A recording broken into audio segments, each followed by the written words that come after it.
I had a few more hours of calls to make, but I was so distracted that I have no memory of time elapsing. Lenny called back and asked if I'd hooked up with Barry.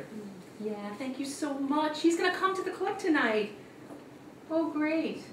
How fun, he said joyously. About an hour later, a delivery guy entered my office with an enormous bouquet of long-stemmed white roses. Opening the card, it read, "Roses are red, these flowers are white. Hope you have a successful night."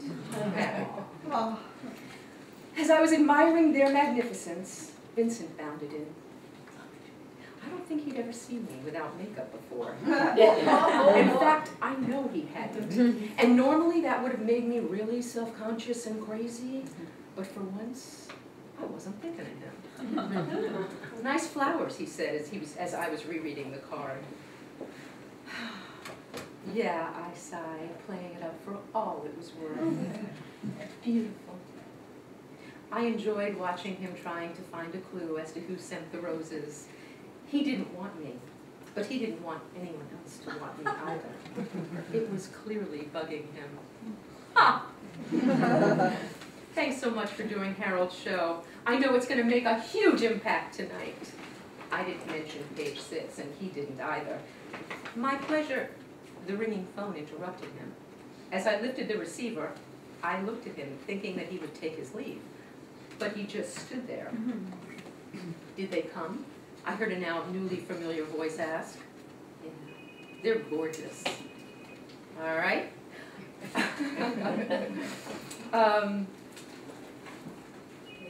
Thank you, they're gorgeous. You made my day. In more ways than one, I said, swinging around in my secretary's chair.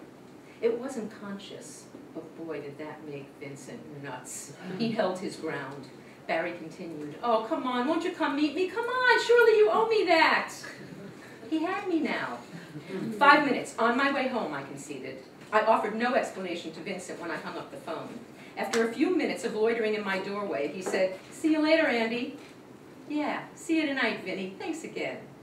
He skulked off as I glimmered in glee. I spent another few hours on the phone, mostly recounted to everyone about finding Barry after all these years. How strange. 20 years ago, we were making toilets out of snow and co-starring in dozens of musicals. A lifetime later, separated by a borough or two, we'd both taken Lenny's comedy class within a month of each other, did improv at the exact same time, then stand-up, and ended up 2 blocks from each other working as music promoters. Barry was wildly successful, though, not a club jumper like me, but we shared a common thread. We'd probably been at the same events like dozens of times over the years and undoubtedly knew a lot of the same people. A little before 5, getting increasingly nervous, nothing a quick bowl in the loo wouldn't exacerbate.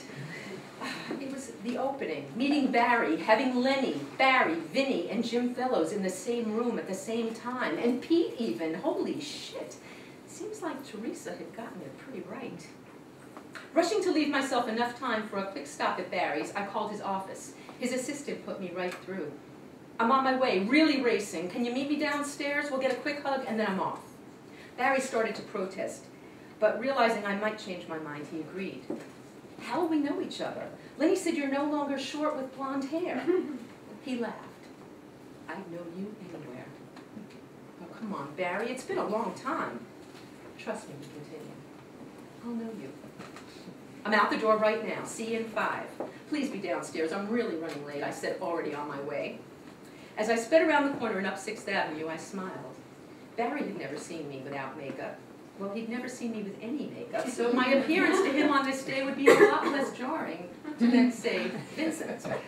I was a 14-year-old hippie with hair down to my ass and young, dewy skin the last time he saw me. Oh, shit. I felt totally self-conscious, with sunglasses covering the dark circles under my eyes, and with workout clothes horrifically out of place amongst the throngs of well-dressed business folk. Entering the lobby of a magnificent 6th Avenue skyscraper, there were people everywhere. I had no idea which one of them was Barry. But then I saw a man that a week before I would have passed on the street without a second glance. But today, I knew him.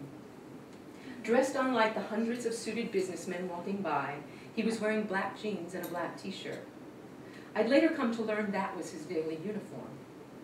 About 5'9" and 165 pounds, his medium brown hair was pulled back in a small ponytail. There was no mistaking his vibrant brown eyes, characteristic Schoenbaum nose, or his determined gait. We smiled as we moved towards each other. Barry Schoenbaum, I said as I gave him a tight squeeze. Andy Schwartz, Stone, Jam Girl, all right, simmer down, just call me Andy. Like I said, I'd know you anywhere, he said, perusing me from head to toe.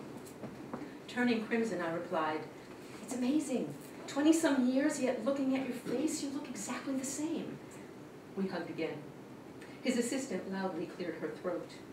Barry, realizing his faux pas, stammered, sorry, Andy, this is Renee. Renee, Andy.